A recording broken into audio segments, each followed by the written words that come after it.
This is Kate from Generate Magic. So, anytime that you're experiencing any sort of internal conflict, whether it's anxiety or depression, or just a conflict that's weighing heavily on your mind, it can feel like you're in hell. But the good news is that if you can create your own version of hell on earth, then you can also create your own version of heaven on earth.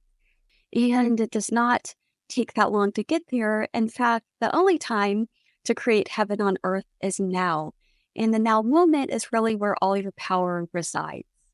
And so I've been lucky enough that generally in my life, I've been a pretty happy person overall. But like everybody, I have my ups and downs.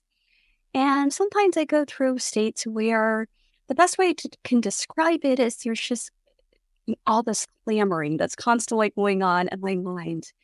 It can sound like negative self-talk, like voices telling me that I'm a loser, that I'm a failure, that I might as well not even try because it's never going to work. It also sometimes comes through as arguing with in my head with other people. And just like every little thing irritating me, whether it be a noise or the tone of voice somebody uses when they say something. And then also it's been resulting a lot in insomnia as well, where even when I close my eyes, I can't get any peace. But during one of these sleepless nights, I came across one of Brian Scott's 8-hour meditations called The Universal Mind. And it's based on a book by U.S. Anderson. I would highly recommend listening to it. Just every single word in it is just very beautiful. So one of the things he says in the meditations is, I fuse with the universal mind. I do not effort, I do not strive. I become one with the purpose of God. I open my heart to love, and love flows to every atom of my body. And those lines are really just scratching the surface of just the profound beauty and wisdom that's contained in this meditation and in the words of U.S. Anderson. And I just felt a profound peace wash over me when I heard those words. And because I would kind of fall like in and out of sleep most nights for a period of a few days or so, I would keep catching little bits and pieces of this meditation. It's like every single word was exactly what I needed to hear, which I think is just more proof that everything is always working for us, even when it seems like it's not. And so, even though it seemed like my insomnia was working against me, it led to me discovering this beautiful and really life-changing meditation. So, this whole idea of fusing with a universal mind, it actually reminds me, and this is going to sound kind of weird, but years ago, I was doing a lot of ketamine, which, if you're not familiar with it, it is a dissociative. And so when you're on it, you go into what's called a cable, and you actually lose all sense of identity, all sense of being in this human avatar. So it's a little bit difficult to describe, but I'm going to do my best. So when I was in this experience, I had this vision.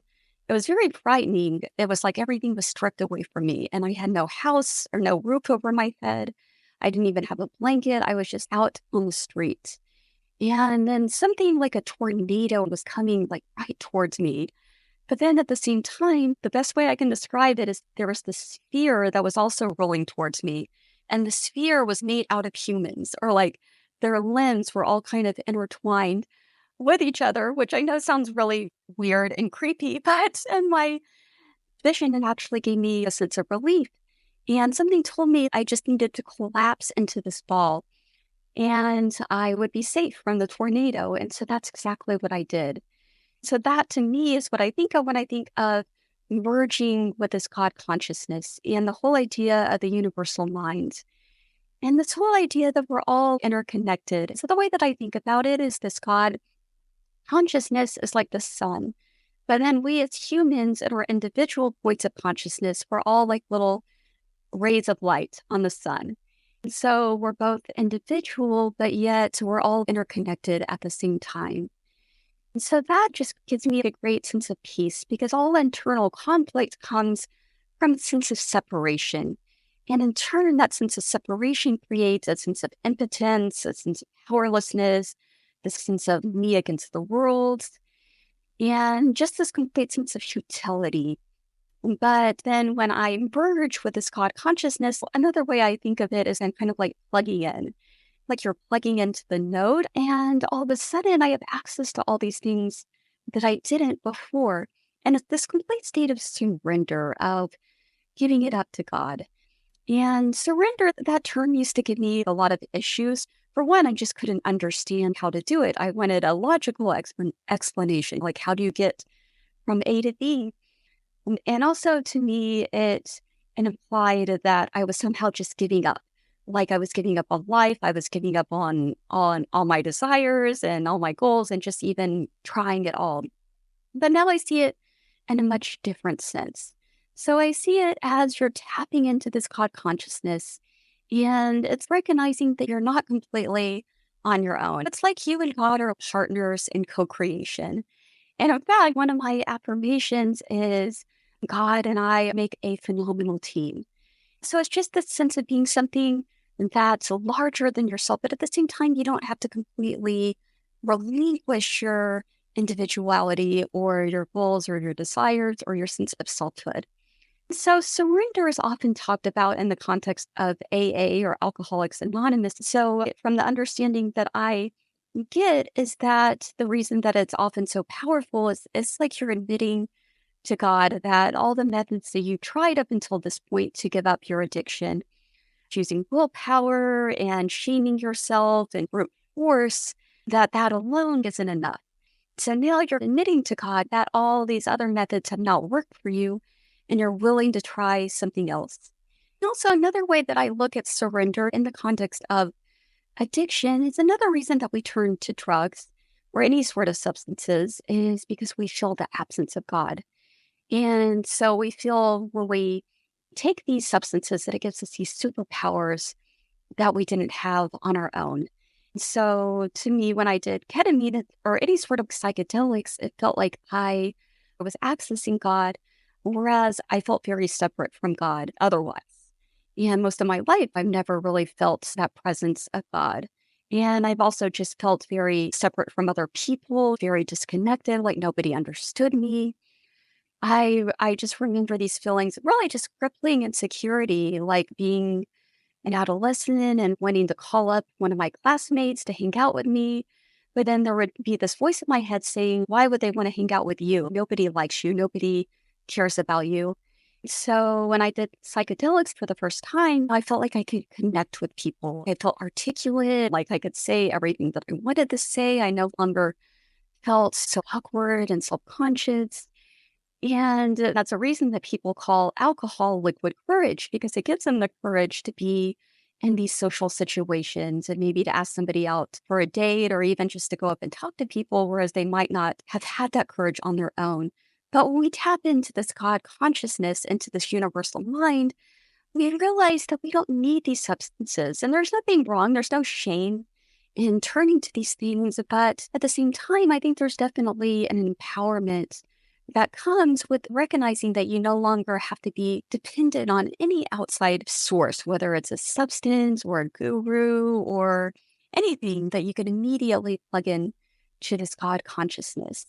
So one affirmation that I like to use, it's from A Course in Miracles, and it always gives me a great feeling of peace whenever I say it, is I am an extension of God's love. And immediately when I say it, I recognize myself as being that ray of light emanating from the God consciousness. I recognize my oneness with God. I also recognize my own power as an individual as well. And it's the sense of co-creation.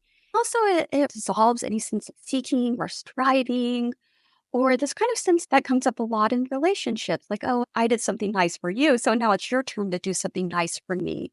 And once you recognize that you're an extension of God's love, you recognize that giving and receiving is one, that it's all happening simultaneously, and that everything is always a mutual benefit, and everything is in harmony and contribution. And again, this whole sense of separation just completely dissolves. Another way that I access this God consciousness and that you can too is so you've heard the expression be still and know that you are God. And for me, literally sitting still and meditation and trying to quiet my mind is very difficult for me and very unpleasant. But I found that movement, so it may sound paradoxical, but it's actually a way for me to achieve the stillness. So one way that I do it is through walking. And as I'm walking, I say mantras to myself like I am an extension of God's love. And I feel that love of God all around me. And like I see it emanating in the sky and in my surroundings. And it's just this beautiful, sparkling energy. And I imagine myself merging with the horizon. And so you can do it too. You could even just look up at the sky and just imagine yourself merging with the sky and fusing into this God consciousness. And you'll recognize that you're not separate from it, that it's both within you and around you all at once, simultaneously. And that actually brings me to my next point. Another way that I achieve the stillness is through dance.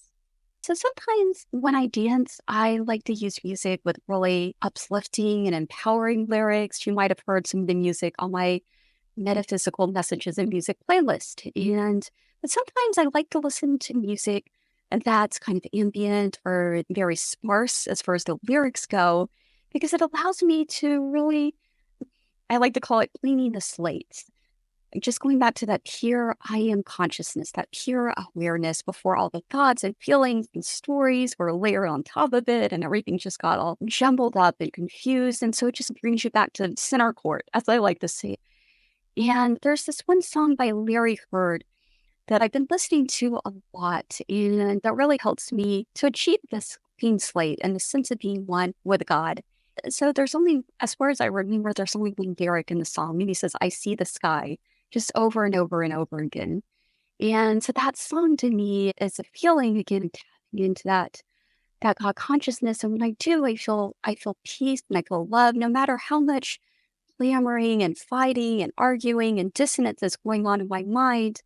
I can immediately clean the slate and I can immediately access that God state and access that sense of bliss and peace and joy in the moment when I listen to that song, especially when I dance to that song. There's something about moving my body that, again, paradoxically kind of helps to achieve that sense of stillness.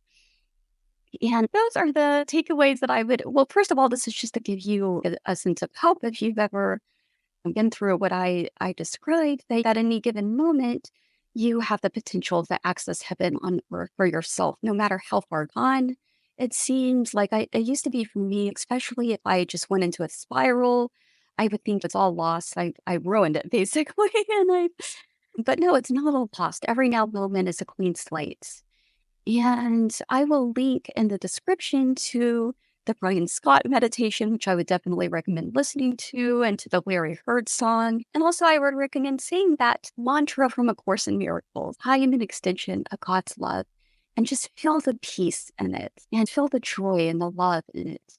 And so, with that, thank you so much for watching, and have a wonderful day.